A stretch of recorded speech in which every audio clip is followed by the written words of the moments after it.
Welcome to Biff's Mystery Theater. I have many tales to tell you. Ghost stories, murder stories, and tales that will make your bones chill.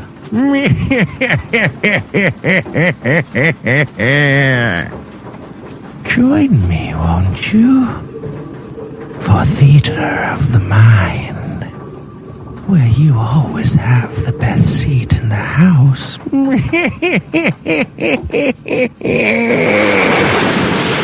Now close your eyes and turn off the lights.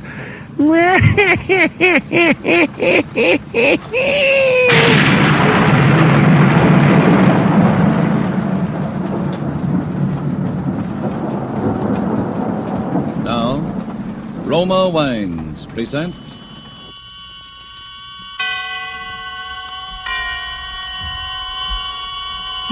Suspense. Tonight, Sell Me Your Life, starring Lee Bowman. Suspense is presented for your enjoyment by Roma Wines. That's R-O-M-A, Roma Wines. Those excellent California wines that can add so much pleasantness to the way you live, to your happiness in entertaining guests, to your enjoyment of everyday meals. Yes, right now a glassful would be very pleasant as Roma Wines bring you Suspense. This is the Man in Black, here for the Roma Wine Company of Fresno, California, who tonight from Hollywood bring you as star Mr. Lee Bowman, who is currently being co-starred with Rita Hayworth and Janet Blair in the Columbia Technicolor musical Tonight and Every Night. He appears this evening as a rather embittered young man whose life really began in spite of himself at the very moment when he had planned to take leave of it. And so with Sell Me Your Life, and with the performance of Lee Bowman as Joe Bland, we again hope to keep you in suspense. All right, quiet down. I want to hear this guy's story. Go ahead, Bland. No. Why waste any more time? Because I'm going to hear your version of what happened. I'm going to hear it now. Listen, Lieutenant. Less than 2 hours ago, I was ready to kill myself. You think I'm going to spend any time now trying to convince you I ought to live? What difference does it make? Come on, let's get out of here. Let's have the story. I don't get it. You're not going to believe any part of it, and you know it. So far as you're concerned, I'm already in the chair. We'll see. Go on with the story. Do you believe that tonight I was standing on top of the railing of the Grand Street Bridge ready to jump? Do you? No. No, of course you don't. All right, keep going. Let's hear it all. Well, that's where I was. And that's what I was about to do. Do you know how it feels, Lieutenant? Standing there, then all of a sudden making your decision. I didn't worry too much about being seen. It was too late at night, and the mist was too heavy. I looked down at the black water. Then I closed my eyes. I caught my breath. And then the headlights hit me.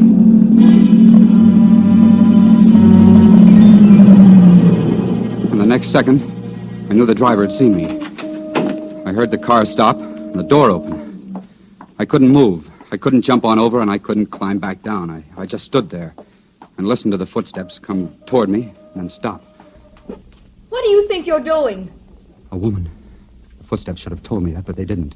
I wonder if you know how silly you look pitched up there. I got my first good look at her then.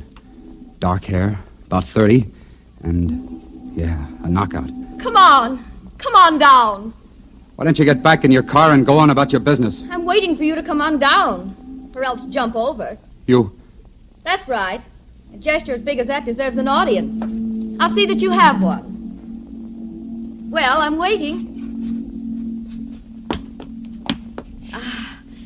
That's more like it. Okay. The place is yours. No, wait. Don't you understand? I want to help you. Why? What difference does it make to you? Here, let's get in the car. There's nothing you or anybody else can do. Can't you see? Oh, you're tired, aren't you? How long have you been walking? I don't know. Hours, I guess. Then come on. At least I can give you a lift to your next bridge. I can't explain it, but I guess I just didn't have much fight left in me. Because there I was, driving on off the bridge. And all of a sudden, I found myself spilling the whole thing. I told her how a certain pal of mine juggled the company books, my books as well as his, about how he could never admit I was innocent because he dropped over dead this morning, about how the auditors would be through by tomorrow and I'd be up for embezzlement. Yeah, I can see by your face. You think that old corny story, but it's true. Well, I told her about it, about how that would put me away for good because it would make my third conviction.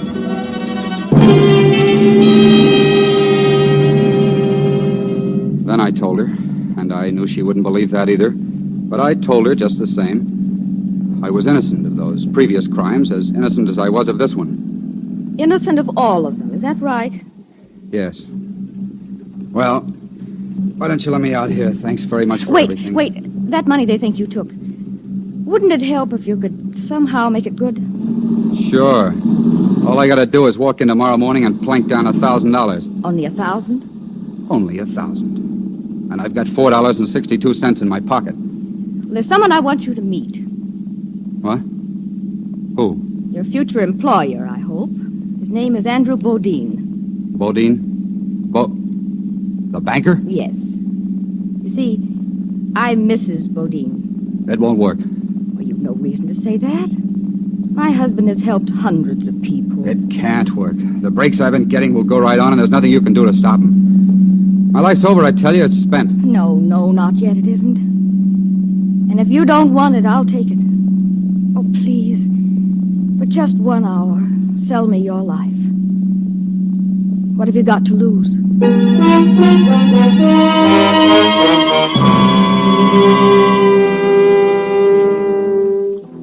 She took me into the Bodine place, and we came straight to the library here.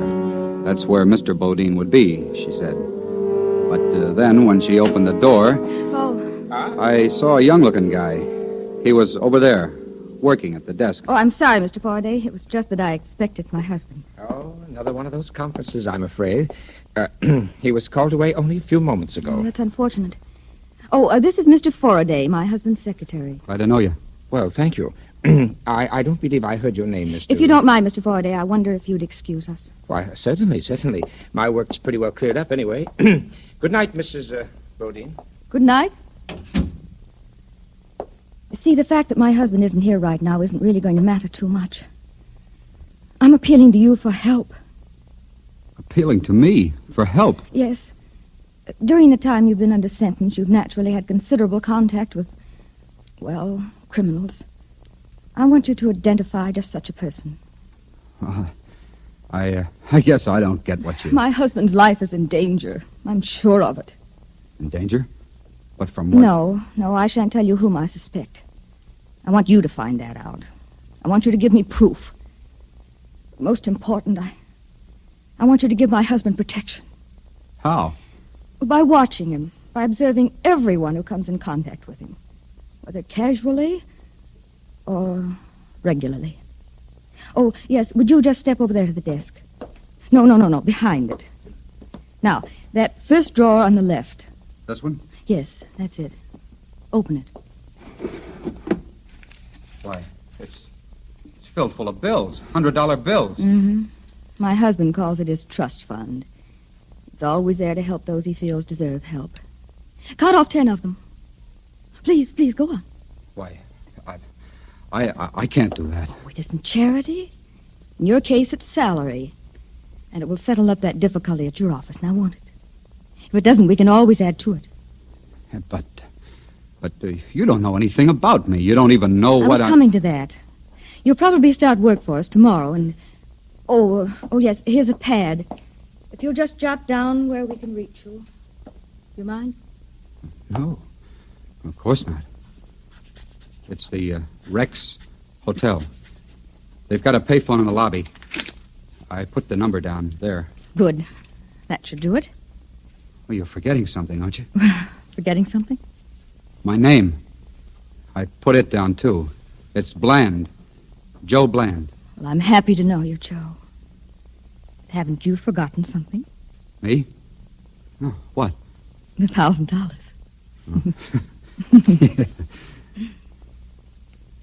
You're a wonderful person, Mrs. Bodine.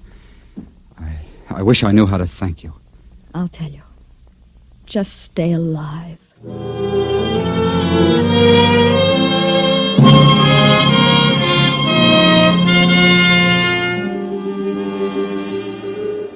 I took the slow way home tonight because, well, whether you believe it or not, Vance, there was a lot of thinking I wanted to do.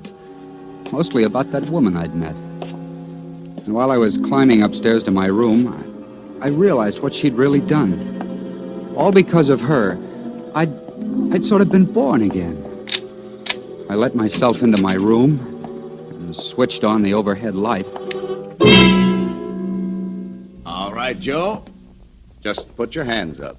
There you were, Vance, sitting in a chair across the room. I'd never seen you before. That's it. Now just keep 'em up. I'm Vance, police headquarters. Now stand still while I check you over. The office. I didn't think they'd get to that till tomorrow. Well. That's so. Mm-hmm. Here we are. $1,000. Serial number G6. That's it. All right, where's the rest? The rest? Well, that's all there is. It, huh? That's what I thought. Took you long enough to get here. Well, now, listen, I was going to turn that over to the company in the morning. The company? What company? Why, my company. Aren't I don't know what you're talking about. Just tell me where you put the gun. The gun? You hid that too, huh? Well, wait a minute. I never had any gun. What is this? I don't know what I guess you are as dumb as you act.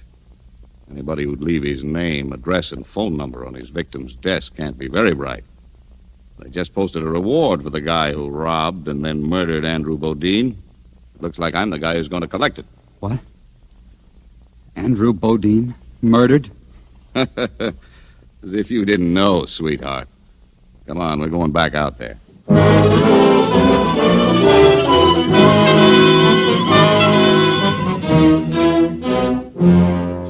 Tonight for Suspense, Roma Wines are bringing you as star Mr. Lee Bowman, whom you have heard in the first act of Sell Me Your Life by Emil C. Tepperman. Tonight's tale of Suspense.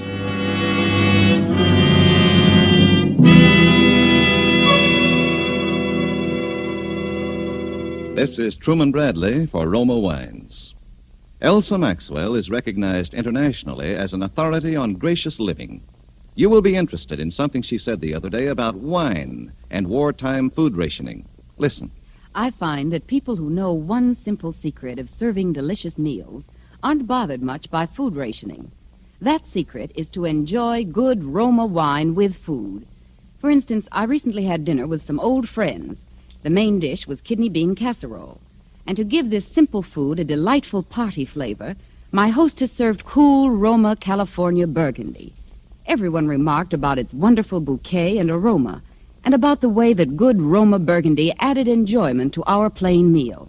Such added enjoyment is one of the reasons why more and more people serve delightful Roma wine. That's a grand suggestion from Elsa Maxwell. So why not try Roma California Burgundy with your dinner tomorrow night? You'll enjoy its tart piquancy, its fruity, robust taste, the happy result of selecting luscious wine grapes from California's choicest vineyards, guided to perfection by the ancient wine skill of Roma's famed wineries. Good Roma wines never vary. They're always enjoyable, yet cost only pennies a glass. Remember, more Americans enjoy Roma than any other wine. R-O-M-A, Roma Wines. And now it is with pleasure that we bring back to our sound stage Lee Bowman as Joe Bland, who has been saved from death by suicide only to face a murder charge. A situation well calculated to keep you in suspense.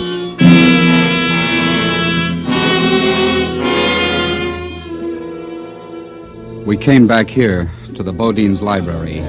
The room was packed, loaded with police and reporters. It was full of Andrew Bodine, too. He was stretched out behind the desk, covered with a sheet. Hey, Bland, look over this way, right into the camera. That's it. About this guy's fingerprints, Lieutenant. We got him off his police record. Yeah? They matched the prints on the desk drawer, all right. Where the money was, I mean. I know. He admits taking the money, 1,000 of it. Says Mrs. Bodine told him to take it. Anything else? Yeah, he admits he needed the dough. Says he's about to be stuck on an embezzlement charge. Has he admitted shooting Lincoln yet? Looks like you... here's that secretary. Oh, Faraday, we've been waiting for you. Oh, well, I'm very sorry, Lieutenant, but I was with Mrs. Bodine. She's rather hard hit. Yeah? Well, here's the guy. Can you identify him? Well, I should be able to. It was less than an hour ago that I saw him. Here? Yes, in this room. He was with Mr. Bodine. Mr. Bodine? Well, that's a Quiet. dirty... You'll have your chance. Go on, Faraday. Well, Mr. Bodine was talking with him, trying to work out some way to help him. Why, You probably know of the old man's habit of picking up, bums, giving them money, trying to get them work. I'd want him time and time again. We know about that. Just go on with the story. Yeah, just go on with your lies. I told you to keep still. What for? So we can build up that phony story? Listen, Vance, I want to see Mrs. Bodine. She was with me all the time. I told you that. She can stop this whole thing in 2 minutes. She can if Faraday here hasn't done something to her. Why, this fellow must be insane. I want to see Mrs. Bodine. Now. She's in no condition to be disturbed. Furthermore, she has no connection whatever with this case. Oh, no? Let me give you some advice, Bland. Keep your mouth shut until I tell you to talk. Well, the old man, Mr. Bodine, asked me to leave him alone. So I went right to my room down the hall. There was nothing else I could do. And then? Well, it must have been about 15 minutes that I heard a shot. I rushed in here and there was Mr. Bodine. He was dead. What about Bland? Gone. Well, that's pretty fast. Since you were only down the hall, you'd have seen him leave, wouldn't you? Well, not if he left by that window there, and that's just what he did. It was wide open, just as it is now, sir. No sign of the gun, huh? No, nor the money. Almost $21,000 missing. Uh-huh. You don't fool around, do you, Joe? You know something? You're going to tell me where the rest of that dough is. You can find that out from Faraday. You're also going to tell me about that gun. You can also find that out from Faraday. Can't you see it? He's the killer. You can forget that right now. You're dead, Bland. You haven't a chance. You haven't any kind of a case at all. Well, get Mrs. Bodine in here. You'll see what kind of a case I have. You'll see what kind of a case he's got, too. I've had enough of this. Hey, you. I'll get her myself. Hey, come back here. You're not going anywhere. Get your hands off me. I tell you I'm going to find Mrs. Bodine. Mrs. Bodine. Oh, dear. Oh, Mrs. Bodine, I didn't want you to be disturbed. Now, please, you'd better go back to your room at once. It's all right, Mr. Faraday.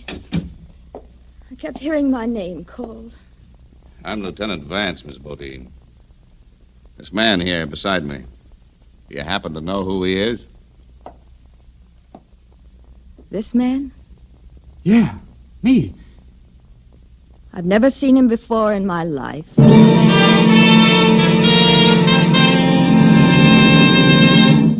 She'd never seen me before in her life. Well, that did it, Vance. After that, I was with you, sitting between you and your pal Tannen in a police car bound for headquarters. Not even hearing those stupid Car calls. 64, Raymond. Go to the corner of Hill and 20th at 229. That is all. Doing some thinking, are you, Bland? Well, I'm afraid it's a little too late. I was doing some thinking. I wasn't going to let it be too late. I couldn't let it be too late. How about it, kid? Anything you want to say? Yeah, I'd like a cigarette. Give him a cigarette, Tannen. Me? I gotta watch the road. Okay. But keep your eye on him, too. Hey, what are you? My gun, Tannen! Hey, look out! Get your foot off that, Bland! You wreckers! He's after my gun! Get him, Tannen! Hey, look out! I can't! Okay, Tannen. Just pull the car to a stop, and don't reach for your gun. Because I'm taking it. Now. I might need to. You're a jerk, Bland. This'll never work. I'll try anything, even suicide, or didn't you know? I'll stay there till I get Vance out.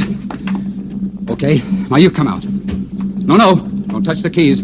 Just come out. It'll never work. You'll be shot down on sight. Not for a while, baby. Not in a police car. Car 82, Rubin and Malone. Check under 13. 1000 block forest, that is all.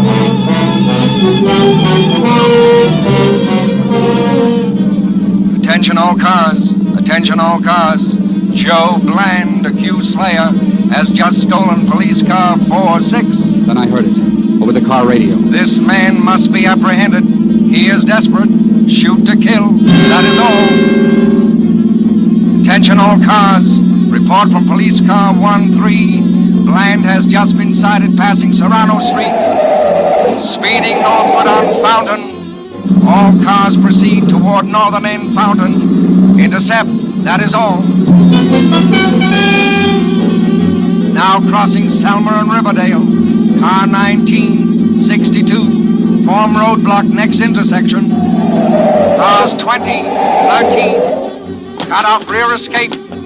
Attention. Attention. Bland just sighted abandoning car. Running east on Selma. Stop him. This man must not escape.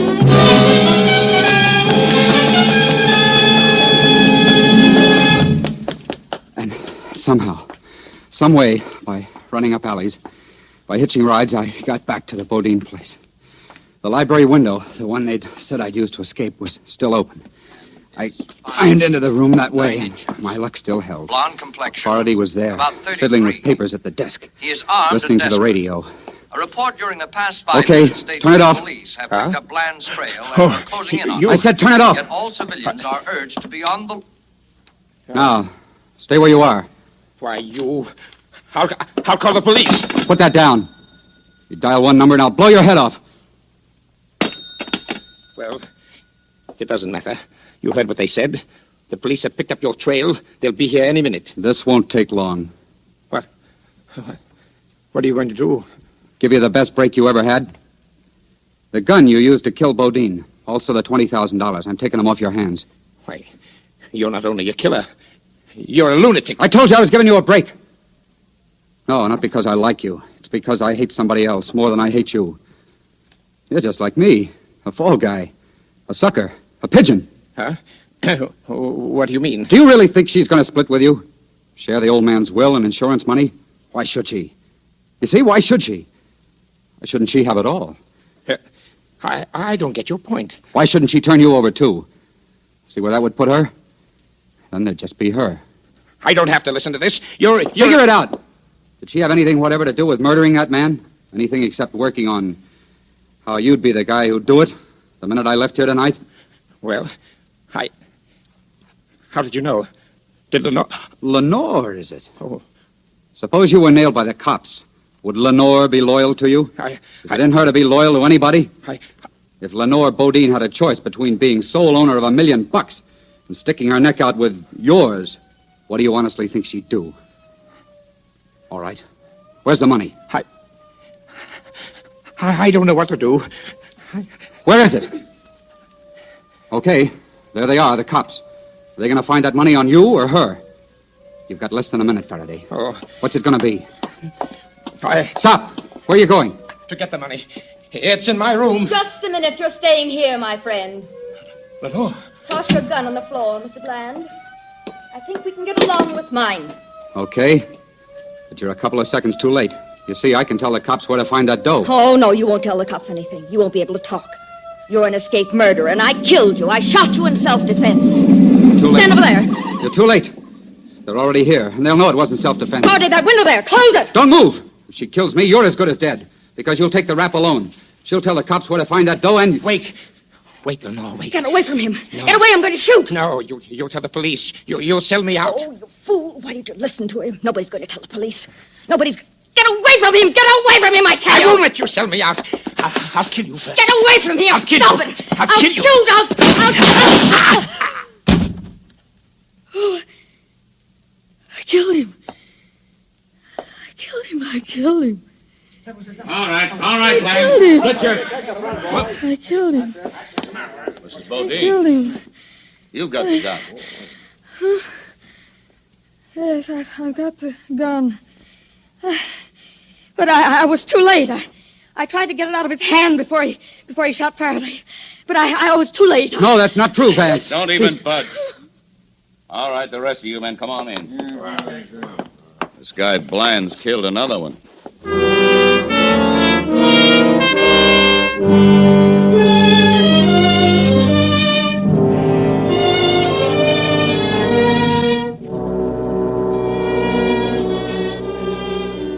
There you are, Vance.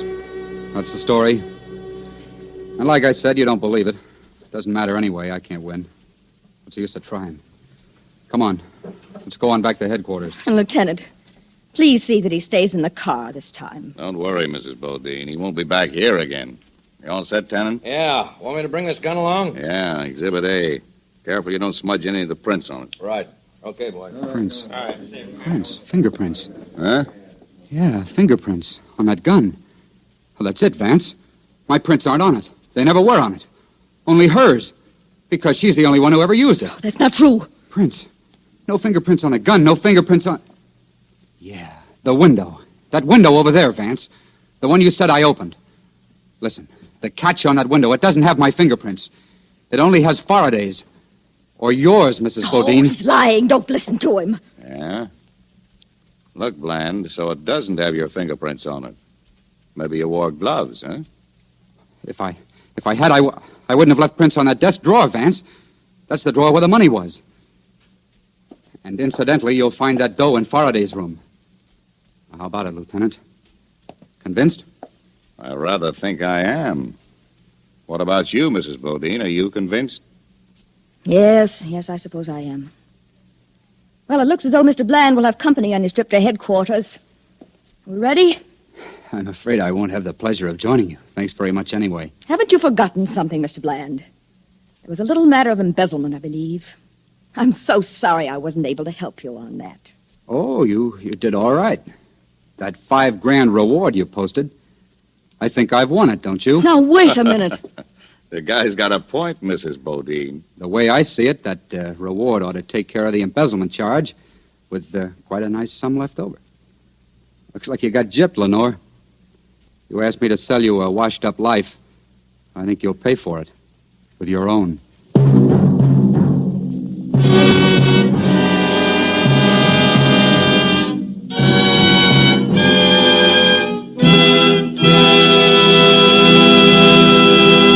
And so closes Sell Me Your Life, starring Lee Bowman. Tonight's study in Suspense. Suspense is produced, edited, and directed by William Spear. And now, here's a brief message from that noted authority on smart and pleasurable entertaining, Elsa Maxwell. Most of the parties I'm giving these days are simple affairs. And when I entertain, I always serve well-chilled Roma, California sherry before dinner and later in the evening. You'll find that glorious amber golden Roma sherry is a gracious touch that's sure to get the meal off to a good start and adds to the evening's pleasure. And don't worry about fancy glasses. It's the wine that's important. So be sure it's that good Roma wine. Because Roma wines are so reasonably priced, any family can afford to serve them regularly. Yes, Roma wines cost only pennies a glass. So enjoy them often. Serve Roma with your everyday meals. Roma wine is delicious, for Roma quality never varies. Remember, more Americans enjoy Roma than any other wine. R-O-M-A, Roma wines.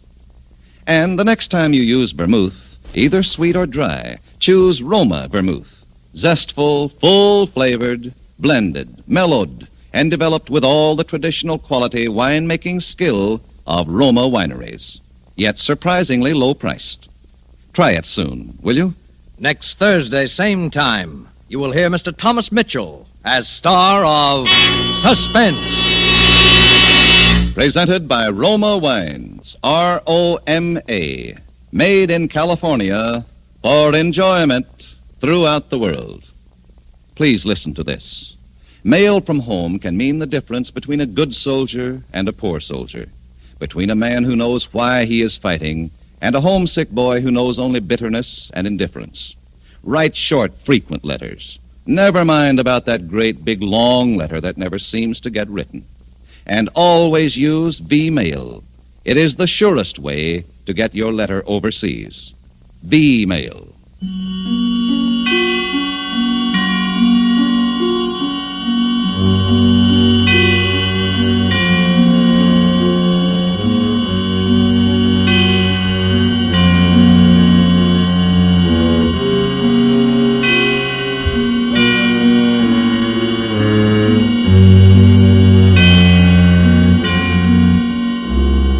This is CBS, the Columbia Broadcasting System.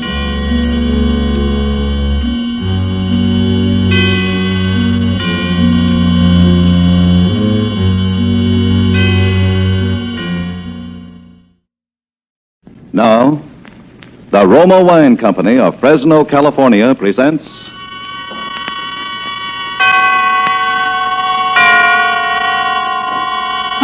Suspense. Tonight, Roma Wines bring you the extraordinary child actress, Miss Margaret O'Brien, co-starring with the incomparable Dame May Whitty. Suspense is presented for your enjoyment by Roma Wines. That's R-O-M-A, Roma Wines. Those excellent California wines that can add so much pleasantness to the way you live, to your happiness in entertaining guests, to your enjoyment of everyday meals.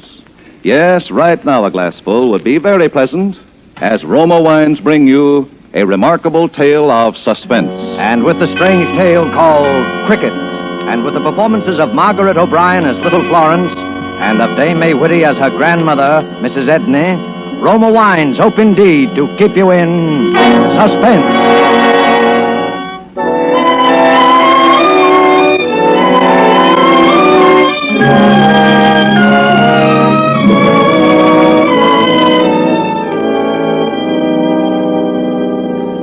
Grandma says we have to move from this house, Cricket.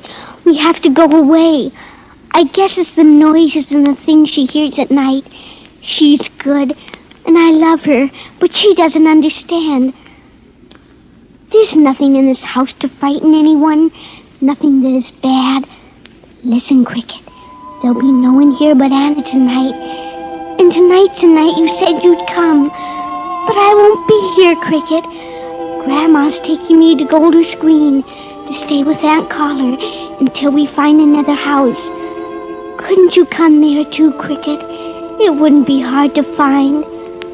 No, I guess you couldn't. I guess this is the only house that you can come to. Is that because you died here, Cricket? Florence? Yes, Grandma? Are you ready? Yes, Grandma. I was just saying goodbye. Please, Florence. You promised not to worry me anymore. Couldn't we stay here tonight? Just tonight? No, dear. Come now. We mustn't keep the cab waiting. All right, then. You go on ahead. I'll be right down. Goodbye, Cricket. I hope you'll understand.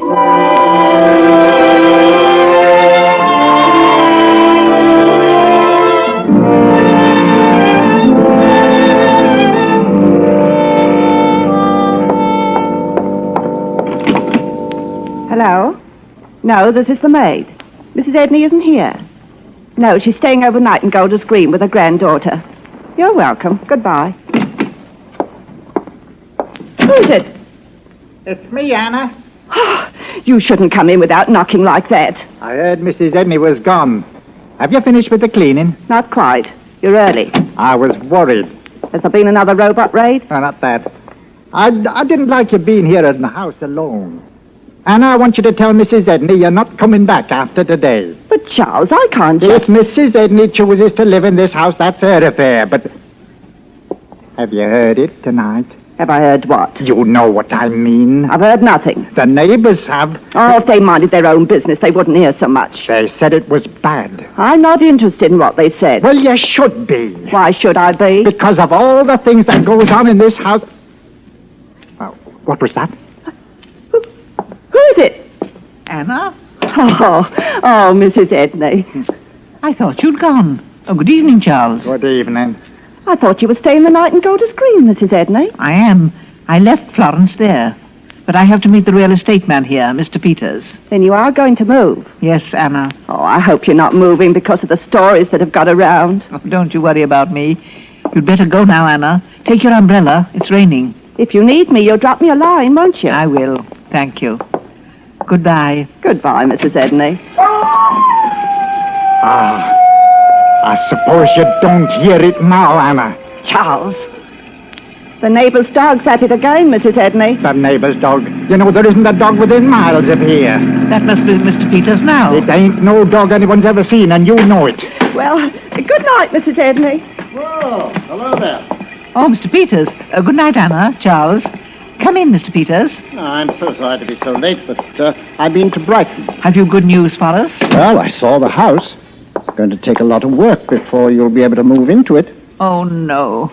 I'd planned on being out of this house. Oh, couldn't you stay here until... I can't stay in this house another night. But, Mrs. Edney, after you went through all the trouble of remodeling it after the bombing last year, it seems a pity that you'd be leaving it for something so far less attractive. My granddaughter isn't well. She hasn't been since her parents were killed at Coventry. Yeah, I know that, but I should think she'd be more comfortable here than that...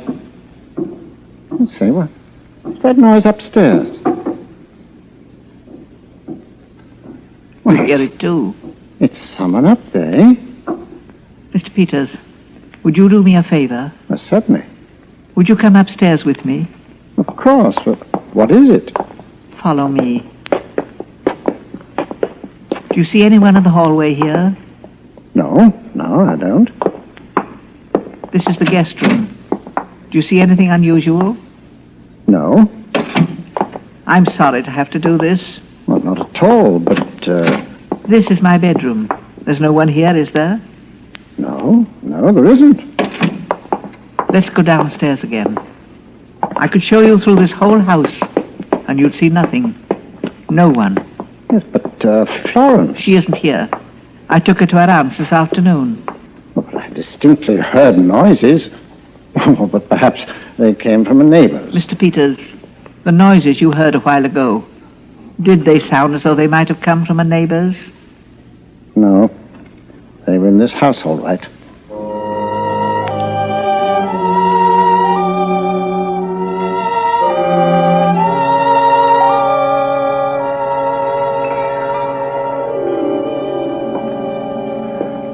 I wish I could help you, Mrs. Edney. I must ask you to say nothing about our moving to Florence. She's against leaving this house, but I know it isn't good for her to stay here. I understand that. I smell something burning. Yes, it's always like that. First the noises, then something burning. But there is something burning. You can search the house, you'll see no one. Nor will you find anything burning. I know. Are you certain there's no one upstairs? You saw a while ago. Yeah, but I heard it so clearly, and that smell... Would you like to go upstairs again? Yes, I'll go alone this time.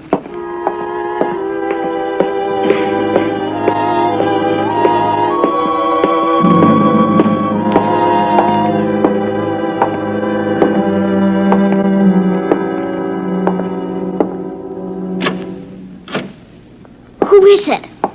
Florence. Who are you? I'm Mr. Peters, remember me? Yes, you're the man who wants us to move out of this house, don't you? Well, I looked for another house for you because your grandmother asked me to. Don't look anymore. Well, if you say so. I thought you were at your aunt's. No. Yeah, Florence, that burning smell. Have you been playing with matches? No. Well, don't you smell something burning? Yes. What is it? It's him. Him? What do you mean? Oh, you wouldn't understand. Now, you must tell me. You wouldn't want the house to burn down, would you? The house won't burn down. Mr. Peters, would you please go away? Very well. Good night, Florence. Did it hurt much, Cricket?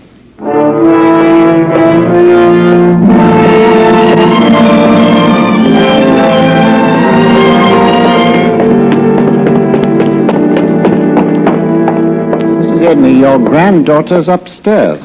But she couldn't be. Are you sure she wasn't up there a while ago when we both went up? But you saw. I showed you. Yeah, you didn't show me your granddaughter's room. I'm going upstairs. Please wait. Certainly.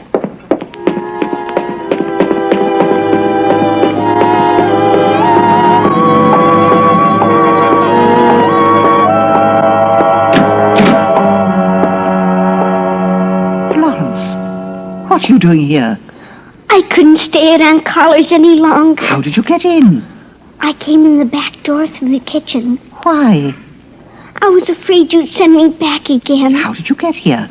I was given a ride. It was raining. Oh, you're soaking wet. What have you done with your shoes and stockings?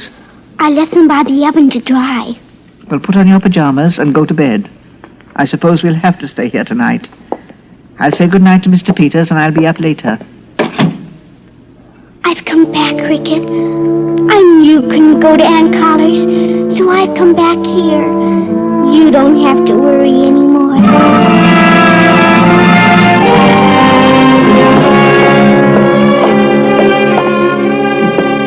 Mr. Peters? I'm out in the kitchen. Would you come here for a moment? I found these shoes by the oven. They're scorched. Oh, well, Florence must have put them to dry. Yes, I know you've been through a great deal lately, but I'd suggest that you take yourself in hand. But, Mr. Peters... Well, I think you've been imagining things. You insisted there was no one upstairs. But there have been other times. And are you sure that if you'd investigated them, you wouldn't have found an explanation like tonight? I know what you're thinking. I'm only trying to help you. This burning smell which you thought was so mysterious. You've been very kind and patient. I'm sorry to have kept you so late, Mr. Peters. Oh, not at all, but I do wish you'd reconsider your decision to move. Yes, I'll reconsider. Thank you. Call me in a few days, and if you still want to move, well, I'll see that... Very well, Mr. Peters. Good night. Good night. Why don't you complain to the neighbors about that dog? They've no right to... But you see, there isn't any... Thanks again for everything. Good night.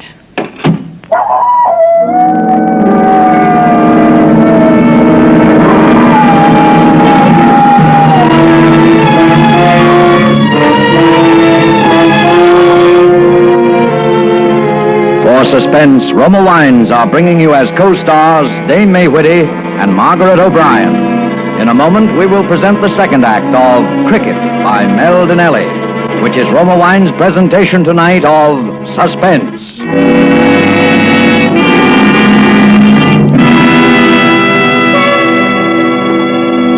Between the acts of Suspense, this is Truman Bradley for Roma Wines. Elsa Maxwell is recognized internationally as an authority on gracious living. You will be interested in something she said the other day about wine and wartime food rationing. Listen. I find that people who know one simple secret of serving delicious meals aren't bothered much by food rationing. That secret is to enjoy good Roma wine with food. For instance, I recently had dinner with some old friends. The main dish was kidney bean casserole. And to give this simple food a delightful party flavor, my hostess served cool Roma California Burgundy. Everyone remarked about its wonderful bouquet and aroma, and about the way that good Roma Burgundy added enjoyment to our plain meal. Such added enjoyment is one of the reasons why more and more people serve delightful Roma wine. That's a grand suggestion from Elsa Maxwell. So why not try Roma California Burgundy with your dinner tomorrow night? You'll enjoy its tart piquancy, its fruity, robust taste, the happy result of selecting luscious wine grapes from California's choicest vineyards, guided to perfection by the ancient wine-making skill of Roma's famed wineries. Good Roma wines never vary. They're always enjoyable, yet cost only pennies a glass. Remember, more Americans enjoy Roma than any other wine. R-O-M-A, Roma wines. And now, Roma Wines bring back to our sound stage Margaret O'Brien as Little Florence and Dame May Whitty as her grandmother in the second act of Cricket, a play well calculated to keep you in suspense.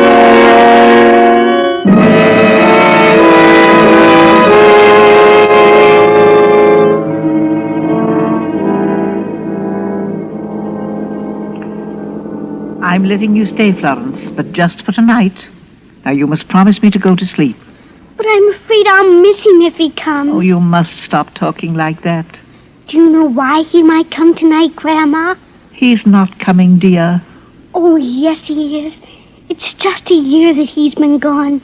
A year's an awfully long time for someone that you love to be gone, isn't it? try not to think about it, dear.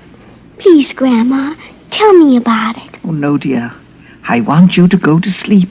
Please, Grandma, tell me just once, and then I'll go to sleep. Tell me how brave he was. Please? Oh, Florence. Well, then will you promise to go to sleep?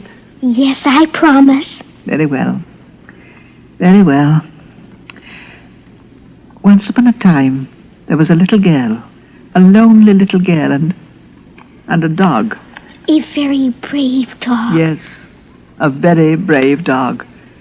It was during one of those awful raids when we sometimes thought none of London would be left standing.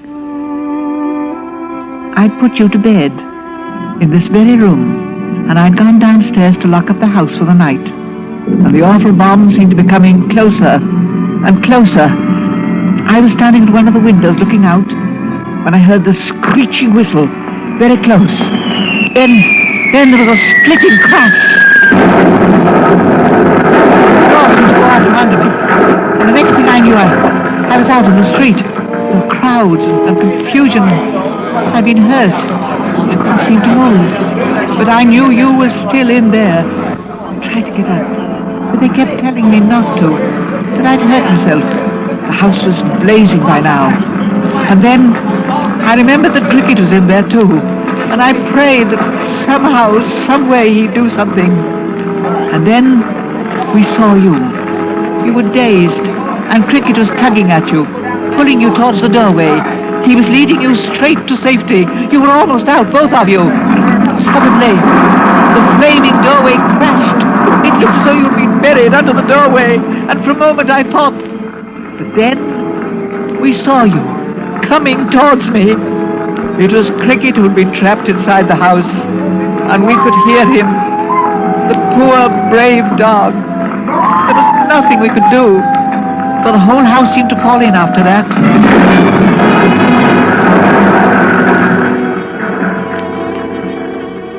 And so, the little girl was saved, and her best friend gave his life for her.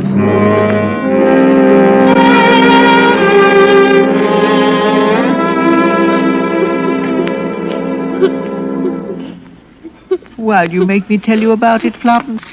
It only makes you feel worse. Oh, no, Grandma. It makes me see how brave and wonderful he was.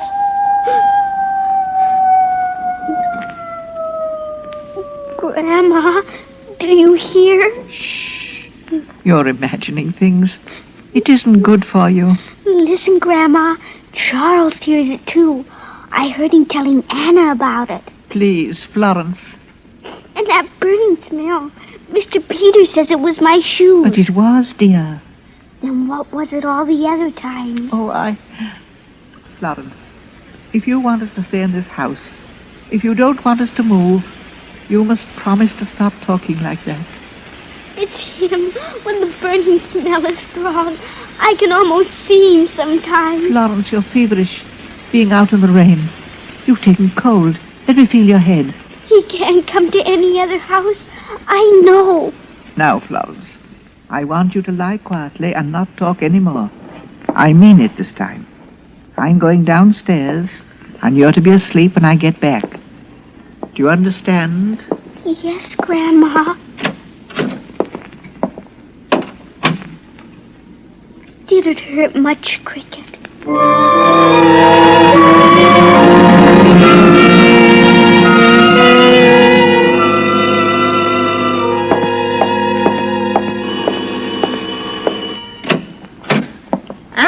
I know it's late, Mrs. Edney, but I thought as long as Charles said things to make you nervous, and you being alone here and all, well, I thought it was the least I could do.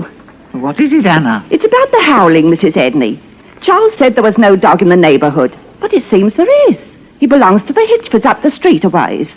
They're renting the place, and the lease doesn't allow them to keep pets, so they've been hiding the poor animal out in the barn all tied up. He's what we've been hearing. We found out on the way home. Oh, thank you for coming back. Florence is ill again. This might help to straighten things out. Is she bad, Mrs. Edney? I'm afraid so. I've called the doctor. Could I help? Oh, if you could stay here tonight. I've made plans to, Mrs. Edney. It's foolish, I suppose, but But somehow I am relieved to know there is another dog in the neighborhood after all. I know what you mean. I wouldn't for the world have let Charles know. But I was a bit jumpy myself. If we could only convince Florence now. Have you taken a temperature? No, I was going to. Listen. Yes, it's a robot raid. They've been expecting one. The lights. It's probably got the powerhouse. What do we do? Don't be nervous. Have you candles? They're upstairs. Why, it's so dark. Here, take hold of the banister. Just follow me. Careful of the landing now. Do you smell something burning? Yes. Probably has something to do with the lights going out. Look, Anna. That light. Do you see it? Yes. It's Florence's room. But all the other lights are out. Oh, don't get excited. We'll go up and see. Come on. Florence. Yes, Grandma? What you doing with that lighted candle? It's for Cricket. I told you to stay in bed. I put it in the window for him. It'll help him find the house. Florence, you're ill. Here, dear. Let me tuck you in bed.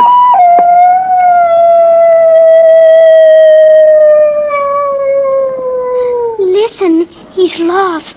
Child, that's a neighbor's dog, Mr. Hitchford. That's not Cricket. Oh, yes, Anna. I know his voice anywhere. Please keep covered until the doctor gets here. But I'm so warm. My head's burning. I'll take a temperature. I'm on fire like he was. Why doesn't he come? Florence, please. You'll feel better when the doctor gets here. Hold this in your mouth, dear. Is my hair burning, Grandma? It's the fever. Keep the covers on, dear. Are the covers to smother the fire, Grandma? Yes, dear. Keep them on. Why doesn't he come? I'm burning. Oh, what's keeping the doctor? The robot raid. He's probably got his hands full someplace. Here. Let's look at the let's look at the thermometer. Let me have it, dear. Shh, I think she's asleep. Yes, poor child. It is Edney. It's almost 103. Good heavens. Listen, they're getting closer. What'll we do? We can't move Florence with a fever like this. It may be pneumonia. Oh, don't get excited.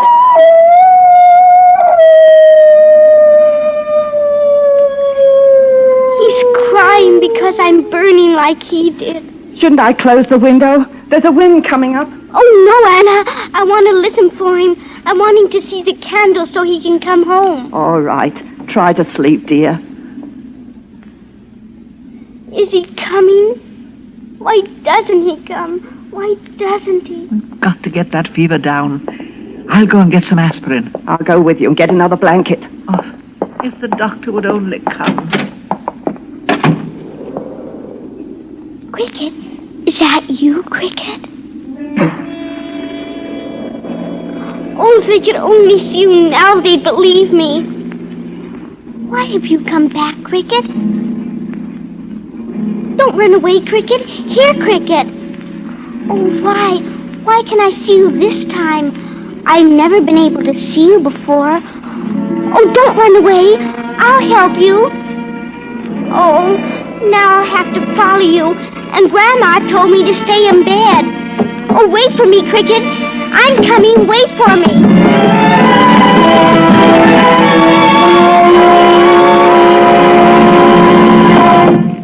Hurry, Anna. Look at the smoke. That's never happened before. It's coming from upstairs. Quick! Florence! It's Florence's bedroom. Oh, the curtains are burning. The candle she put in the window. Where's Florence? Look in the bathroom. I can beat these flames out with a rug. Florence! Florence! Look! Oh, there's a handkerchief on the windowsill. She must have climbed down the trellis. Oh, dear.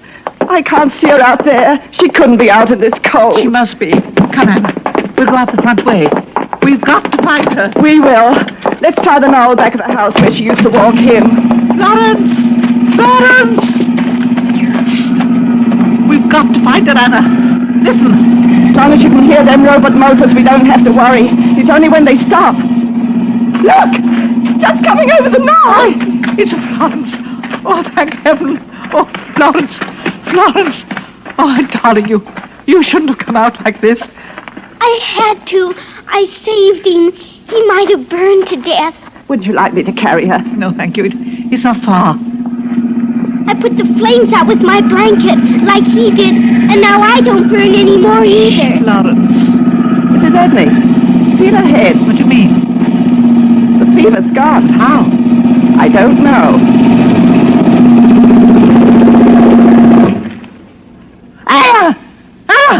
The bomb! It stopped. It's overhead. Fall to the ground, Mrs. Edney.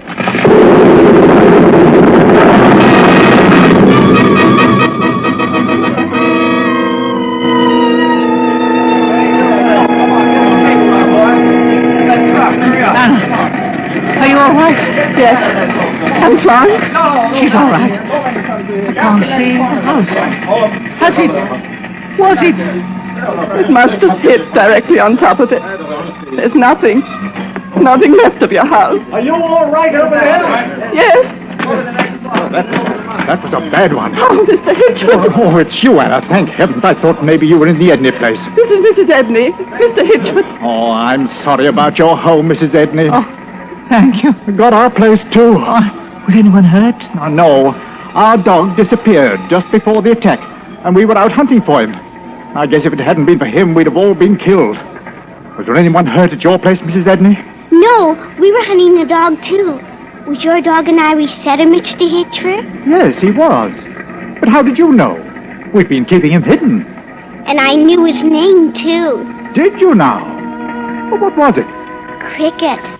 Why, that's remarkable. Remarkable, Florence. I just can't... What you say, Mr. Hitchford? Was that really your dog's name? It was indeed. That's very remarkable of you to know, Florence. I thought there was only one dog in the world named Cricket. There is. I mean, there was.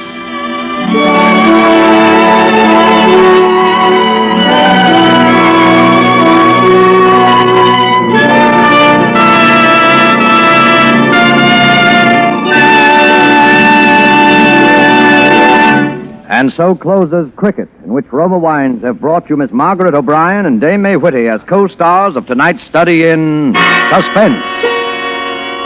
Before our stars return to the microphone, let me say a word for Roma Wines, the sponsor of Suspense.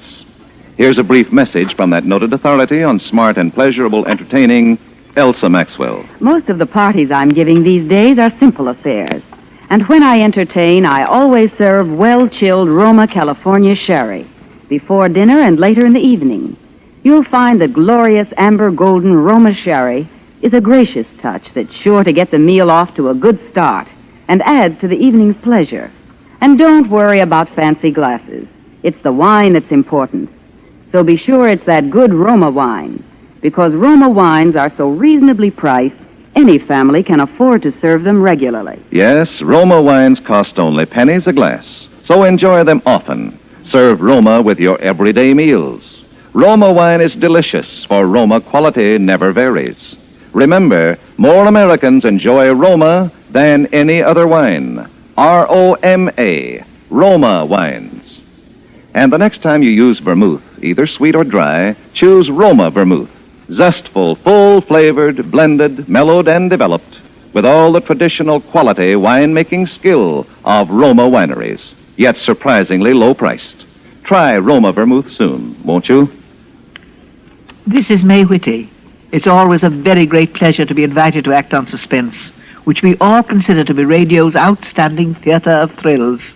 It was an especially an exciting privilege to play tonight opposite this amazing little girl, Margaret Bryan. Have you anything to say, Margaret? Thank you. This has been the most delightful experience of my whole entire life. Suspense is produced, edited, and directed by William Spear. Margaret O'Brien appears through the courtesy of Metro-Goldwyn-Mayer and is currently being seen in their production, Music for Millions. Next Thursday, same time, Roma Wines will bring you Mr. Lloyd Nolan as star of Suspense. Presented by Roma Wines, R-O-M-A, made in California for enjoyment throughout the world. This is CBS, the Columbia Broadcasting System.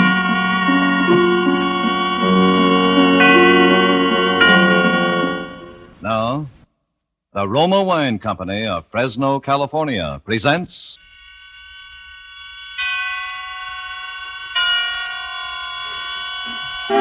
Suspense.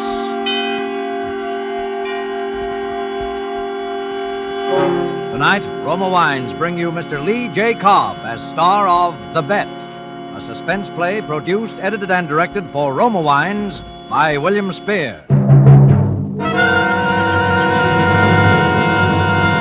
Suspense, radio's outstanding theater of thrills, is presented for your enjoyment by Roma Wines. That's R-O-M-A, Roma Wines. Those excellent California wines that can add so much pleasantness to the way you live, to your happiness in entertaining guests, to your enjoyment of everyday meals.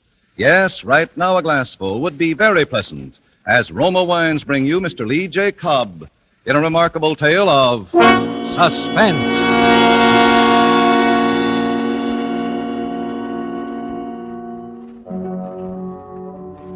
Haunted?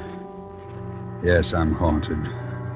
It's a year now, and I can't erase the memory of that precipice I very nearly stepped from. That darkness into which I almost plunged.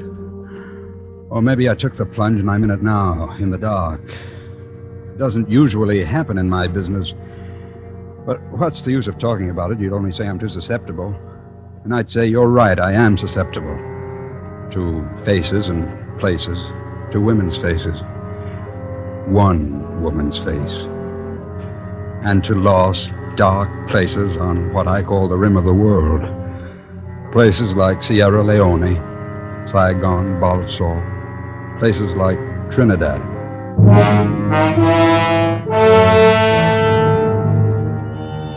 But you won't get it from reading atlases and maps.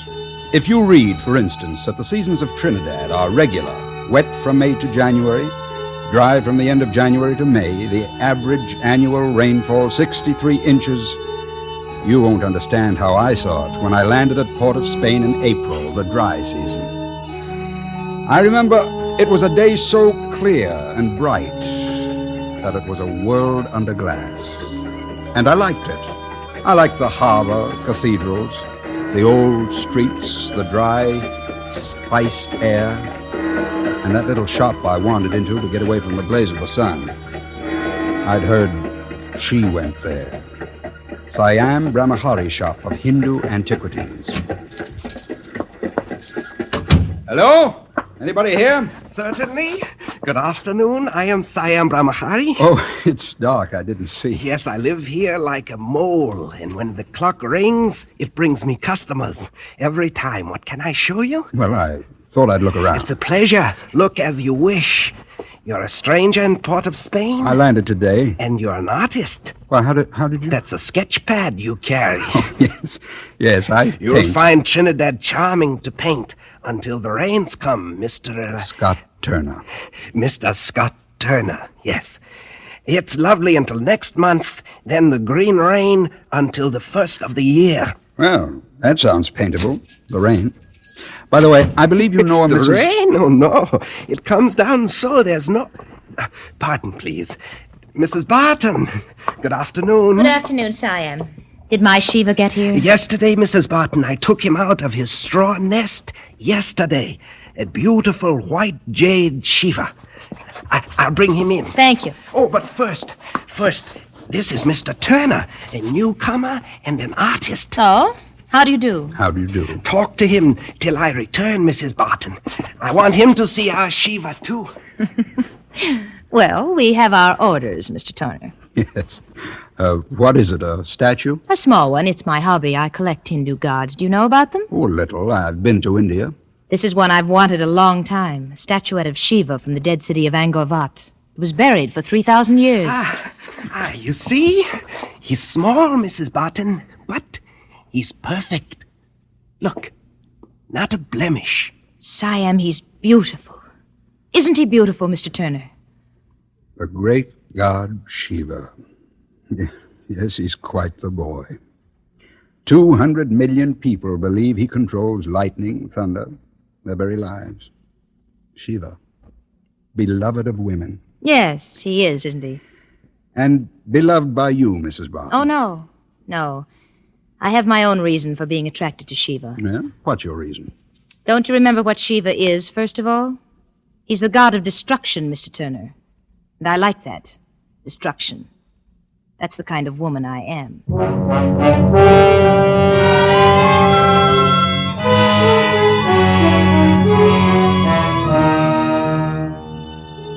liked destruction. Of course, I knew that already about Ada Barton. She must have loved Trinidad, a place where a casual conversation turns suddenly intense, suddenly dangerous, where you never know the whirlpool under your feet until you're in it. I was in that whirlpool in a second, and I'm still there. But I'm getting ahead of myself.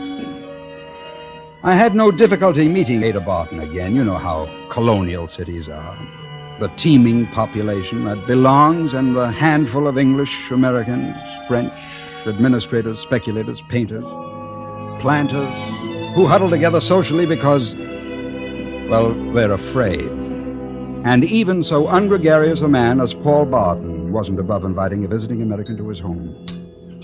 But no matter how we'd met, he and I were bound to disagree. So you're an artist, Mr. Turner. Well, I envy you. It must be pleasant not to have to work for your living. Well, naturally, I don't look at it that way. Paul, for heaven's sake. Oh, but Ada, my dear, surely neither you nor Mr. Turner contend painting is labor, not productive labor. But that's not the point. Well, I think it's a point. And I think painting is productive. Although I must confess that painting seldom produces for the painter comfort such as you have here. I wish it did. More coffee, Scott. Please, Miss Barton. Well, naturally, millions buy my sugar because it's a necessity. A picture on the wall isn't. It is for me, Paul. It is for the millions who buy your sugar, Mr. Barton. At least it's necessary for me to believe it's a necessity to them. A necessity for which they're starved. But I think your difference with me is more personal, Mr. Barton. Oh, now, wait a minute. You see, I think you envy me. I envy you? Because you're a romantic who never found whatever you came here for. This is a beautiful island, Mr. Barton. In the dry season, yes. You've built a beautiful house, and you're married to an extraordinarily beautiful woman. Thank you, Mr. Turner. But because you've pegged your dream to what the morning stock market has to say on the price of sugar, it's all ashes to you. So you resent me, the itinerant artist, symbol of the freedom you lost. Ashes? I love it. I'm a man who likes organization, utility, and there's plenty of romance in sugar. As much as there is in a Portuguese sloop, Java-bound, or in the ruined streets of Palmyra, gulls flashing in the sun over Sicily, or in the port of Spain tonight, with its smell of fast-growing things, to a man like me who can claim the whole world because no part of it claims him. You are very persuasive, Mr. Turner. You know what I think? I think you're irresponsible, Mr. Turner, because you haven't the necessary courage to take responsibility. Paul, you're insulting. Maybe, but I put years of hard work into developing this business. And you don't think I've worked? No, I don't think you have, and I don't think you can. Why, I'd bet $50,000 that you couldn't stick to a useful routine job for 2 years. What you call a useful routine job? Yes. I'll put up $50,000 that you couldn't stick it out, say, here, where you think it's so beautiful, working for me. Paul, don't be ridiculous. You can't buy everything with your money. I have an idea that Mr. Turner isn't the sort of man... Maybe he can. What kind of work, Mr. Barton? You can't be serious, Scott. Oh, it would be work that you can do, say, in my laboratory. I've got some things going on tropical diseases in addition to the necessary laboratory work for the sugar, soil tests, things like that. Well, I'm not a technician. Oh, I'd make it easy for you. I'm the technician. All you'd have to do is keep routine records for 2 years. For $50,000? That's right, $50,000. Or if you quit, nothing. It's a bet, Mr. Barton. It's a bet. What's that? What? That. Rain, Mr. Turner. Rain for 9 months. Endless, remorseless oceans of romantic rain. It'll make it easier for you to stay indoors.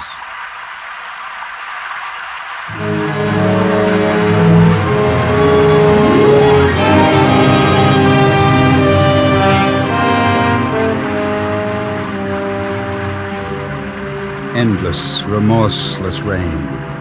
I liked it at first because it blurred the passage of time.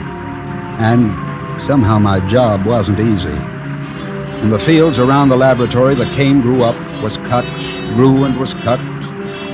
But inside the laboratory where I lived day and night, all sound and life came wrapped in the silken, deadly, hypnotic drumming and hissing of rain. The first 2 months, only one thing bothered me. The petty needling of Paul Barton. We spent our mornings together, he making his tests while I wrote them up for the files. Scarcely a day went by when he didn't say something sharp or bitter. Well, how's the romantic Mr. Turner today? Can you read any poetry into the smell of aniline dyes? 2 years, Scott, 2 years. You see what you're heading for? A laboratory stoop. And this rain will grow mole in your curly artist lock. I guarantee it. Yes, my wife Ada fancies art too, Scott. She buys little things, paintings, statues. But she buys them with money from sugarcane, Scott. Or had you forgotten that?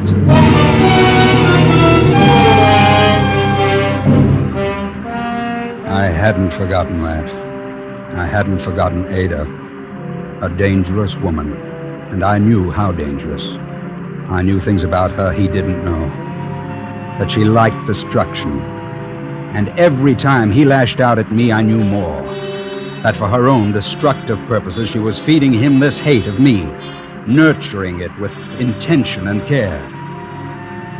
Well, in the tropics, things grow fast. And Ada Barton's purposes grew fast. To full flower. In the afternoons, when Paul was out in the cane fields, she began to visit me in the laboratory. He's right. You are getting a scoop. Close the door. And a squint. It definitely doesn't become you, Scott. I thought you were going into Port of Spain today. Did I say that? Oh, I heard something to that effect. And so did Paul. The road's a swamp, and besides, something's wrong with the car. One of the wires. Oh. You wouldn't know which wire? Well, I don't know what it's for, but if it's broken, the car won't run. I know that. Must you keep working? It isn't very polite of you. This isn't a salon, Ada. And these sculptures have to be put away. You know, Scott, this whole business of your bet with Paul shocks me a little. I'm sorry. I mean, it shocks me to see what he's doing to you. I'm shocked to see what you're doing to him, Ada. Don't change the subject. Why'd you put up with it? Why do you stay here? Isn't $50,000 an understandable motive to you? Not for a man like you. You must have another motive. Believe me, I haven't. I'm just that crass. Not even me, Scott. You might have been a motive. At first. Now I don't compete with Java, the gulls of Sicily. Look, Ada, why don't you give him a break? You don't mind taking his money. Why don't you take his turns, too? He doesn't ask much. Why don't you kiss me, Scott? Ada. Yes. Whose destruction, Ada? Destruction? Yes. Which of us have you marked to destroy? Paul or me?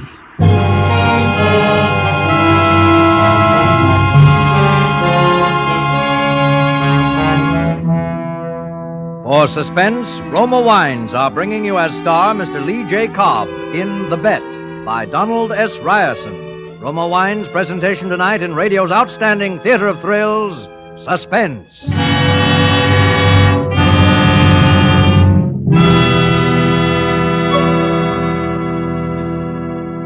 Between the acts of Suspense, this is Truman Bradley for Roma Wines. Have you invited friends or family to dinner tomorrow night? Then here's a timely suggestion from famed hostess Elsa Maxwell. Welcoming guests with Roma California Sherry is becoming an American custom. My guests compliment me when I serve Roma Sherry with simple hors d'oeuvres or cheese. Roma Sherry served cool is a delicious appetizer before the meal, the perfect first call for dinner. Yes, and Roma Sherry is delightful later in the evening, too. Glorious golden amber Roma Sherry is a happy, mellow wine with natural fragrance. Cream-rich with natural grape sugar sweetness and nut-like taste. If you prefer a dry sherry, get Roma California Pale Dry Sherry, famous for its light, nut-like taste. It's a good idea to keep both Roma Sherry types in the house and give your guests their choice. Remember, because of uniformly fine quality at low cost, more Americans enjoy Roma than any other wine. Always insist on Roma, R-O-M-A, Roma Wines. And now Roma Wines bring back to our Hollywood soundstage Lee J. Cobb as Scott Turner in The Bet, a play well calculated to keep you in suspense.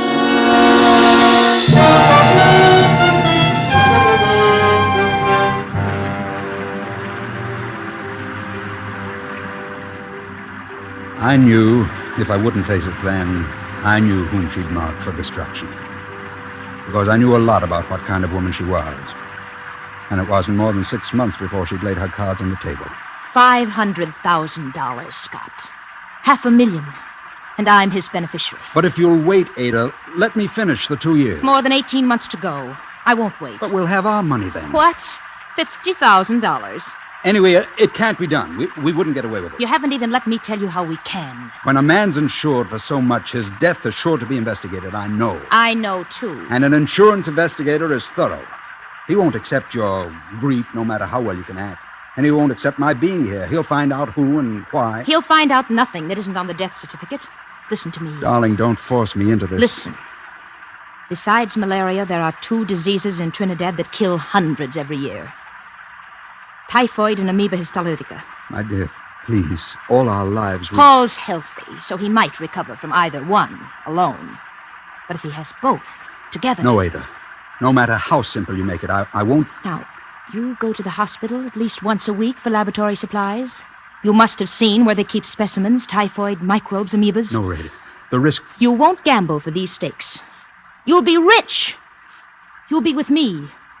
Scott, do you know where they keep the specimens? Ada, you remind me of something. Why don't you answer me? A spider spins a web. Scott! A male spider comes courting her, but before she'll have him, he has to catch a blue fly and bring it to her wrapped in his silk so that she can eat it alive. Scott! Then she accepts her mate. But the next day, she eats him alive. That's a horrible story. You don't really think that I'm... No. I don't suppose I do. You'll get the microbes then, won't you? Won't you, Scott? Ada, let me think about it a little while. Let me at least pretend I'm a man with a conscience.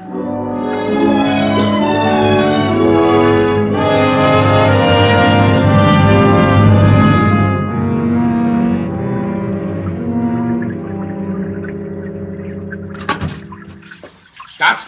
Oh, Paul, I wasn't expecting you this afternoon. Yes, I know. You were expecting Ada. Well, she's here, too. Hello, Scott. Hello. I just stopped by for a moment to tell you I have to go to Tobago.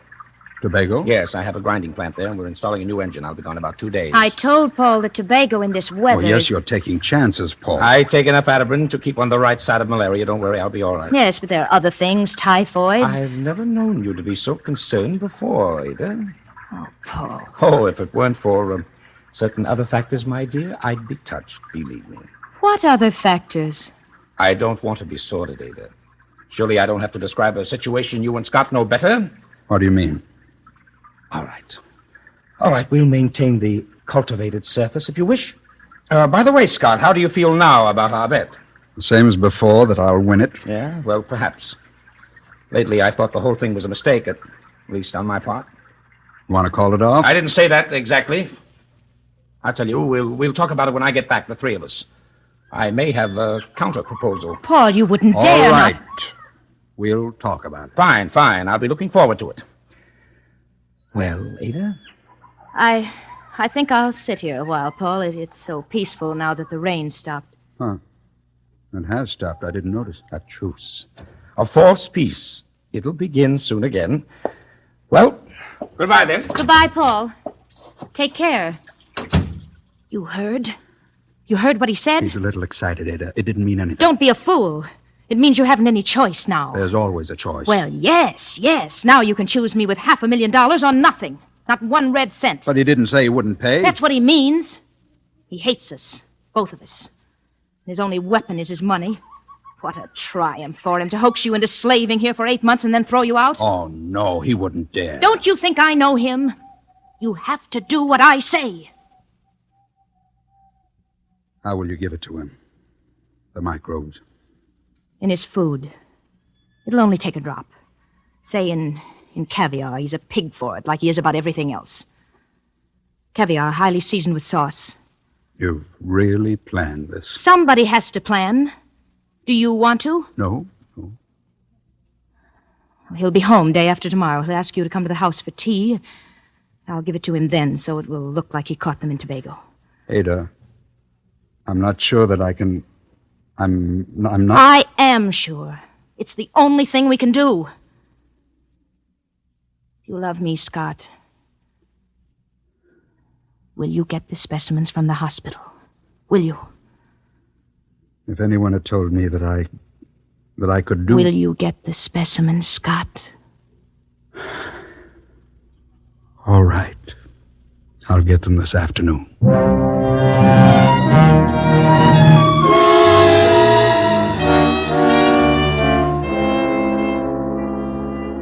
That afternoon, the rains had stopped. It was no false peace. The season was over, 2 weeks early. I drove into Port of Spain through a crawling, chalk white mist, through the strong, heady smell of decaying jungle. And the cessation of sound was enormous in my ears. It was as though the rain had stopped on a shout. I got the specimens, 2 tiny tubes of dynamically living death. When I stored them away in the laboratory refrigerator, I riveted my mind on Ada's face and her incomparable voice. We can do so much together, Scott. You're a savage like me. Remember how you looked at Shiva that first day? I could tell we're alike. No little stifling moralities. We're beyond such things, you and me, beyond pity or shame. Yes, quite beyond shame or pity. Be very careful, my darling. Eat only the caviar without the sauce. We'll leave all the rest for him.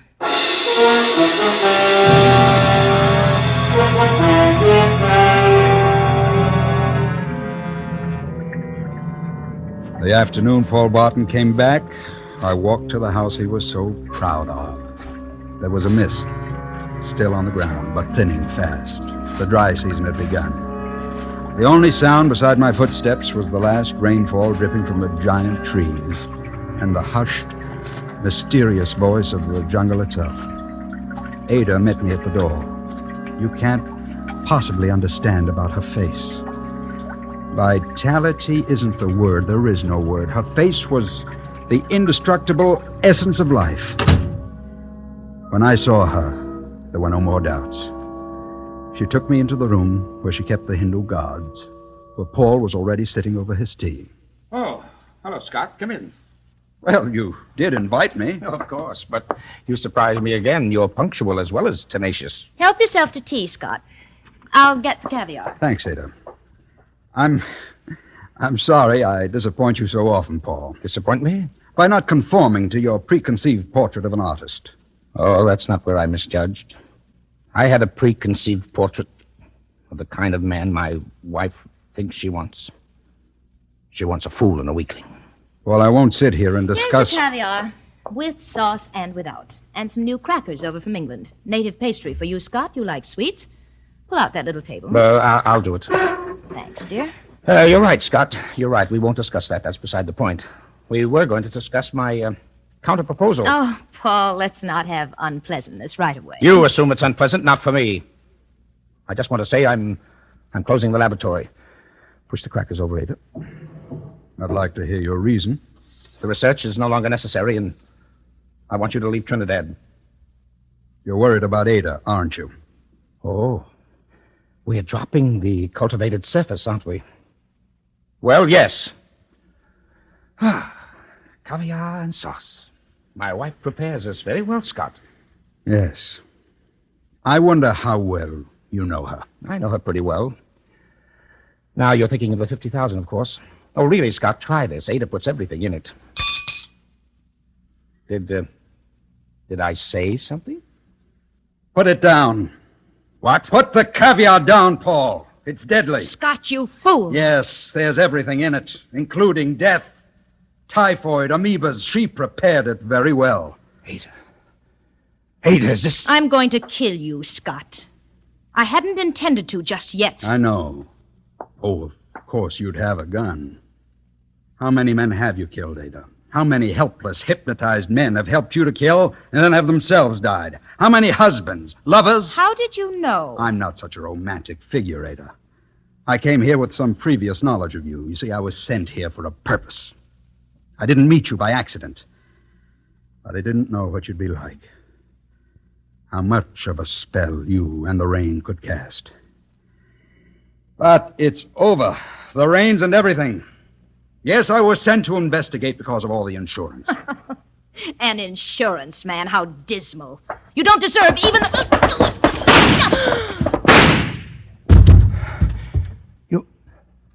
You killed her. You killed her. Yes. I killed her.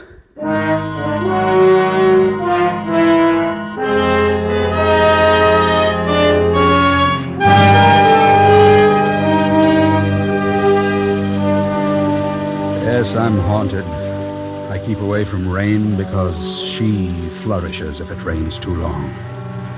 She comes back like a dank, strong jungle vine, flowered and perfumed, but tough to the core. She winds herself around me. She tries to drag me once more to that precipice above that darkness, an existence beyond shame or pity or morality.